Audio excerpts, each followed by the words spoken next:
بسم اللہ الرحمن الرحیم۔ سیرت رسول صلی اللہ علیہ وآلہ وسلم باب اول 8واں حصہ۔ چاہ زمزم کا کھودنا۔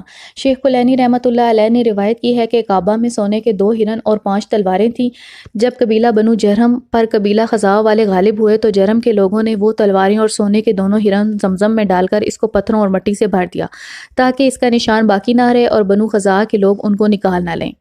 کافی عرصہ کے بعد جب جناب قصی علیہ السلام جو کہ حضرت عبد المطلب علیہ السلام کے دادا تھے وہ مکہ پر سردار ہوئے اور بنو خزاعہ سے مکہ کو آزاد کروایا تو انہوں نے زمزم کا پتہ چلانے کی کوشش کی لیکن شبہ کا شکار رہے اور ان کو زمزم کے صحیح مقام کا پتہ نہ چل سکا، یہاں تک کہ حضرت عبد المطلب علیہ السلام کا زمانہ آیا اور وہ ریاست مکہ مکرمہ کے مالک ہوئے۔ ان کے لیے کعبہ کے سامنے مسند بچھائی جاتی تھی جو اس سے پہلے کسی کے لیے بھی نہیں بچھائی گئی تھی۔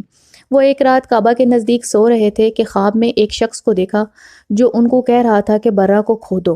وہ بیدار ہوئے تو برہ کو نہ سمجھ سکے۔ دوسری رات اسی مقام پر سوئے، پھر اسی شخص کو خواب میں دیکھا، اس نے کہا طیبہ کو کھودو۔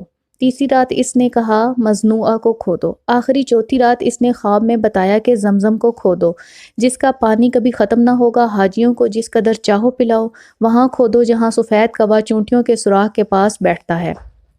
اصل میں چاہ زمزم کے برابر ایک سوراخ تھا جس سے چونٹیاں نکلتی تھیں اور ایک سفید کوا روزانہ وہاں آ کر بیٹھتا اور چونٹیوں کو کھایا کرتا تھا۔ جب جناب مطلب علیہ السلام نے یہ خواب دیکھا تو اپنے پچھلے خوابوں کی تعبیر سمجھے اور زمزم کی جگہ ان کو معلوم ہو گئی۔ قریش سے بیان کیا کہ میں نے زمزم کو کھودنے کے بارے میں 4 شب خواب دیکھا ہے اور وہ ہماری عزت اور شرف کا سرمایہ ہے، آؤ اس کو کھودیں، لیکن لوگوں نے منظور نہ کیا تو آپ اکیلے ہی اس کو کھودنے میں مشغول ہو گئے۔ اس وقت آپ کے ایک ہی فرزند حارث تھے، وہی آپ کا ہاتھ بٹاتے رہے۔ جب اس کے کھودنے میں دشواری ہوئی تو آپ علیہ السلام نے کعبہ کے دروازے پر آ کر دعا کی اور نظر کی کہ خدا ان کو 10 لڑکے عطا فرمائے تو وہ اس میں سے ایک کو اللہ کی راہ میں قربان کر دیں گے۔ آپ علیہ السلام اپنے فرزند کے ساتھ مل کر کھدائی کرتے رہے یہاں تک کہ حضرت اسماعیل علیہ السلام کی بنیاد ظاہر ہوئی اور ریت کا ایک ٹیلہ سا بن گیا اور پھر اچانک 2 طلائی ہرن اور کچھ قیمتی تلواریں برآمد ہوئیں۔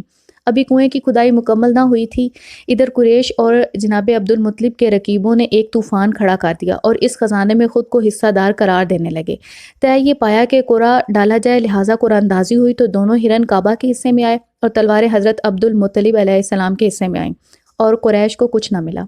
جناب عبد المطلب علیہ السلام نے ان تلواروں سے کعبہ کے لیے دروازہ تیار کر دیا اور دونوں سونے کے ہرن اس پر نصب کر دیے۔